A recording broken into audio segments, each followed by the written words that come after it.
안녕하세요, 여러분. 오늘의 하하의 궁금한 이야기 H 시작하도록 하겠습니다. 오늘은 여러분들이 다들 아실 것이라고 생각이 되는 사건입니다. 바로 제주도 세화포구 30대 여성 실종 사건. 제주도라고 하면 정말 육지와 다른 기후 때문에 한국 최고의 휴양지라고 다들 말하고 있죠. 그래서 요즘 많은 분들이 제주도로 이민을 간다고 합니다. 얼마 전 제 친구도 제주도로 이민을 갔는데요. 그 전에 뭔가 경험을 해보기 위해 제주도의 생활을 조금이나마 어떤지 경험하기 위해 이번 사건의 가족들 또한 제주도로 간 것이라고 하는데요. 2주간 카라반에 살면서 제주도는 어떤 곳인가, 그리고 직접 느끼고 계획하기 위해서 자녀들의 방학을 이용하여 4명의 가족들은 제주도로 갔다고 합니다. 하지만 자고 일어났는데 와이프가 보이지 않았습니다. 그래서 부인을 찾으러 다니다가 경찰에 신고하게 되고, 실종은 여러분도 아시다시피 시간과의 싸움이라고 합니다. 그리고 시간이 길어지면 길어질수록 실종자의 살아있을 확률이 줄어드는 것이죠. 경찰과 실종자의 가족들의 상의 끝에 공개 수사로 전환을 하게 되는데요. 이렇게 공개 수사로 전환을 하게 됩니다. 그리하여 수많은 언론 매체에서 방송을 하게 되었고, 우리들도 아마 여러분들도 보셨겠죠? 뉴스를 보고 알게 되었습니다. 여기서 실종자의 행적입니다. 7월 25일 밤에 불과 2주 전이지요. 11시 5분 실종자는 편의점에서 소주 1병, 그리고 커피, 얼음, 김밥, 종이컵 10개 묶음 등등을 쿠 편의점에서 구입한 것으로 CCTV에서 확인이 됩니다. 하지만 그것이 카메라에 찍힌 마지막 모습이고요. 편의점에 가기 이전에 저녁 식사를 할 때 반주로 조금, 그리고 카라반에서 술을 조금 마셨던 걸로 확인이 되었는데요. 우선 피해자는 38, 38세의 두 자녀의 어머니였습니다. 카라반에서 혼자 나왔을 당시에는 가족들 모두가 잠을 청하고 있었던 상태였습니다.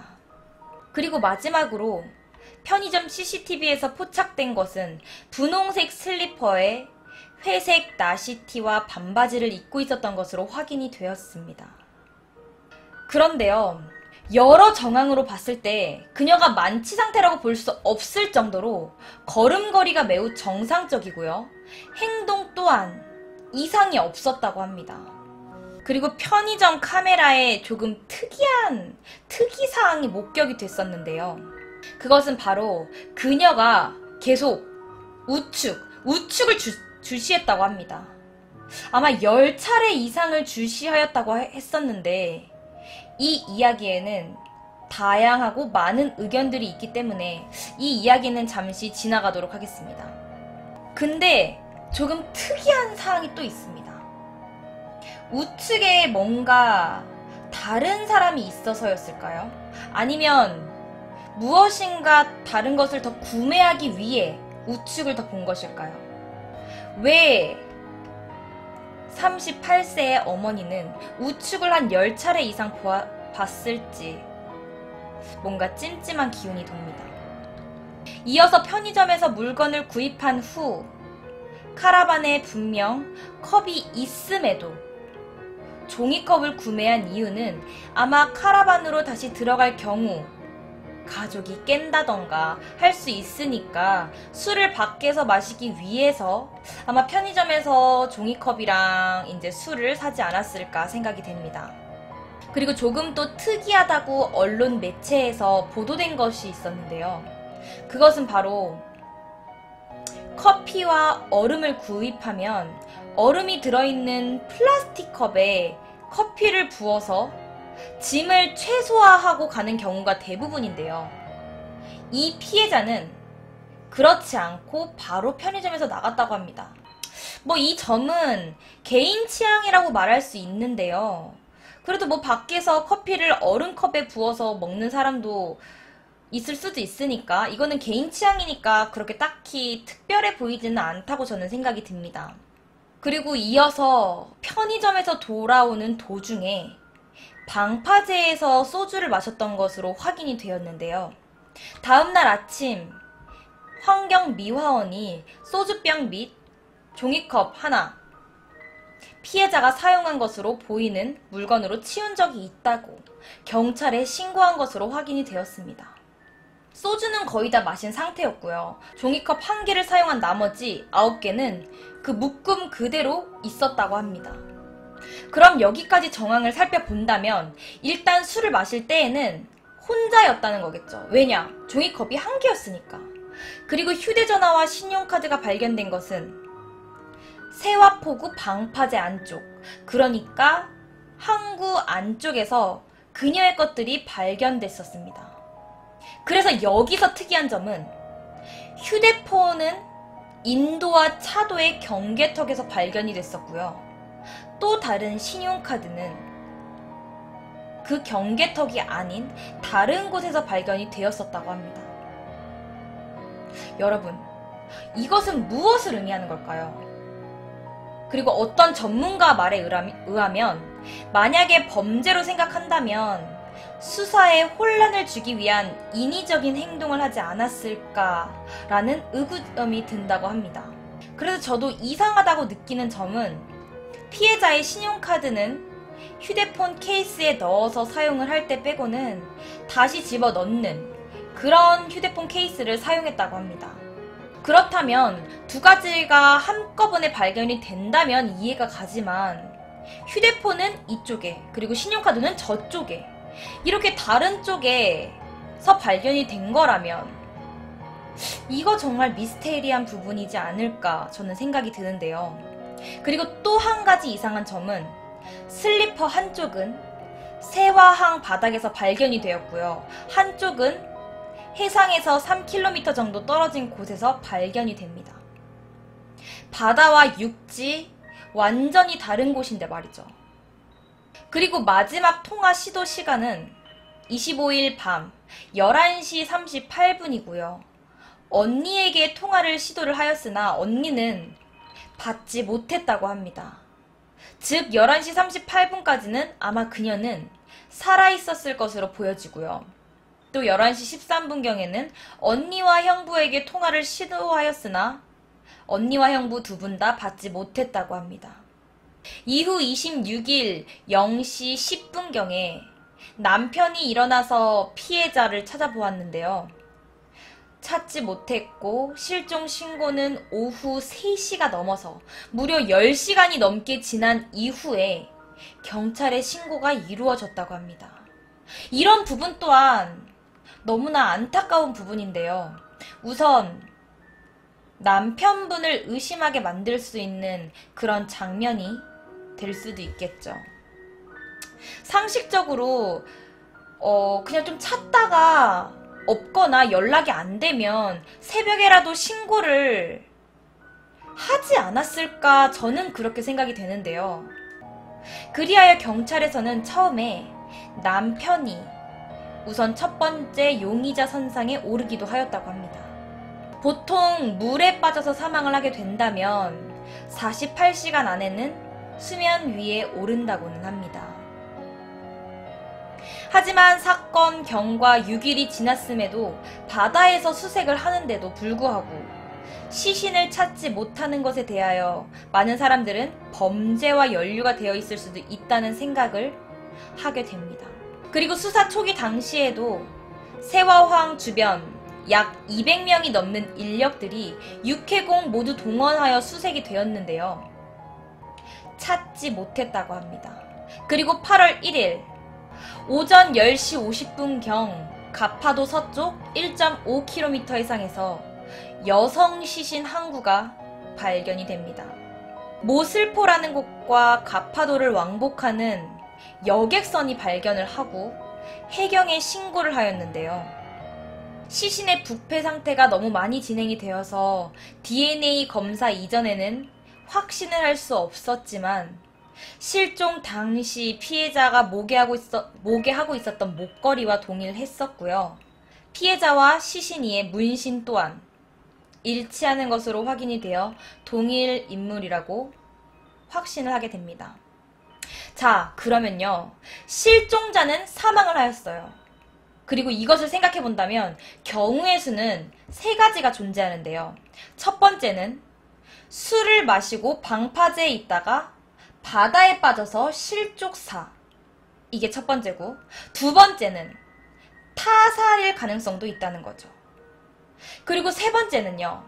뭔가 심리적인 것으로 인해서 스스로 자살을 택하였을 경우도 있겠죠. 이렇게 세 가지 경우의 수로 추측을 할 수 있는데요. 실족사, 첫 번째의 경우인데 보통 바다에 빠지는 것은 갑작스럽게 발생하기 때문에 일반적으로 휴대전화와 신용카드를 다른 곳에 놓고 당하는 경우는 보기가 어렵다고 생각이 듭니다. 그리고 이제 두 번째 경우죠. 타살인데요. 현재 제주도는 곽강받는 휴양지이지만 국내 이슈 내면적으로 본다면요. 현재 많은 예멘 난민들이 유입되어 있습니다. 그래서 정부와 지자체가 많은 고민을 하고 있다라는 것을 여러 뉴스를 통해서 여러분도 봤었을 거라고 생각이 되는데요. 이렇게 생각하면 안 되는 거지만, 안 되겠지만, 제주도에서 여러 사건, 사고들이 한국인들이 범죄를 저지를 퍼센트와 외국인들이 제주도에서 일으키는 범죄 퍼센티지가 상당히 비슷하다는 이야기도 있습니다. 그 말은 즉슨 우발적인 범행에 의해 한국인이 연루가 되었던, 난민 또는 외국인이 연루가 되었던 범행의 가능성 또한 배제를 하면 안 된다고 생각을 합니다. 그리고 세 번째는요. 세 번째 추측인 자살이 있습니다. 이 추측에 대해서는 사망자의 개인적인 이유가 있을 테니까요. 저는 이제 조사를 했지만 자세한 사항은 잘 모르겠는데요. 그런데 세 가지의 추측을 다 미스테리로 만드는 한 교수의 발언이 화제가 됩니다. 바로 제주에 있는 어느 대학교에 지구해양학의 모 교수 말로는 세화포구에서 가파도로 연결되는 해류가 없다고 합니다. 여기 이렇게 사진을 보게 되면요. 세화포구에서 가파도로 연결되는 해류가 없다고 합니다. 즉, 이 말이 뭐냐면요. 바다로 흐르는 길이 있는데요. 물살이 강하건 약하건 해류는 그야말로 이제 그 길로만 쭉 간다는 거죠. 하지만 시신이 발견된 곳은 해류를 거슬러서 시신이 세화포구까지 갔다라는 건데요. 이렇게 설명을 들으시면 잘 이해가 갈 거라고 생각이 됩니다. 실제로 사건 당일날 7월 25일부터 발견 당일까지 세화포구 부근의 해류를 확인해 본 결과 북동쪽으로 흐르고 있었다고 합니다. 하지만 반대 의견 또한 있습니다. 당시에는 태풍의 영향으로 인하여 반대쪽에서 발견될 가능성이 있다라는 의견 또한 있었는데요. 그런데 제 개인적인 의견으로는 물론 이게 맞는 말일 수도 있겠지만 과학적으로 봤을 때는 여기서부터 저쪽까지 시신이 해류를 거슬러서 간다는 게 조금 말이 안 된다는 쪽을 저는 좀 더 신뢰를 하게 됩니다. 만약 반대로 갈 수 없다라는 정확한 조사가 이루어진다는 전제적 조건으로 따져 본다면 시신은 그럼 누군가에 의해서 옮겨 놓여진 게 아닐까요? 그렇다면 범인은 과연 누구일까요? 배를 타는 사람? 이것도 가능성이 없지 않다고는 봅니다. 그리고 만약 아까 말씀드렸던 해류, 그것이 맞다는 전제적 조건이 깔린다면 배를 가지고 있는 사람이야말로 운송수단이 있기 때문이죠. 그리고 앞으로 증거가 나와야 더 자세하게 알 수 있겠지만 시신은 첫 번째 간단하게 검사한 결과 외부 흔적으로 봤을 때는 타살 소견이 보이지 않는다 라고 이미 발표를 했습니다. 하지만 정밀검사는 국가수에서 폐에 바다 플랑크톤이 있냐 없냐에 따라 조금 수사 방향이 달라질 수도 있다고 하는데요. 만약에 피해자의 폐 속에서 바다 플랑크톤이 발견이 된다면 바다에 빠져 익사를 한 것이 될 테고요. 반대로 발견이 되지 않는다면 이미 그녀는 숨진 후에 바다에 유기되었을 가능성이 있지 않을까라고 생각이 됩니다. 그래서 저는 정확한 사인 규명이 되었으면 좋겠습니다. 아무리 봐도 너무 답답하고 너무나도 안타까운 사건인데요.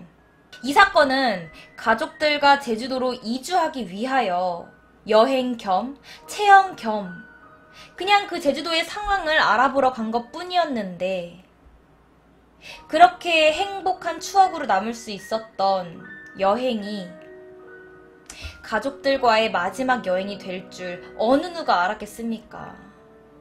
저는 정말 하루빨리 이 사인이 밝혀졌으면 좋겠습니다. 삼가 고인의 명복을 빕니다.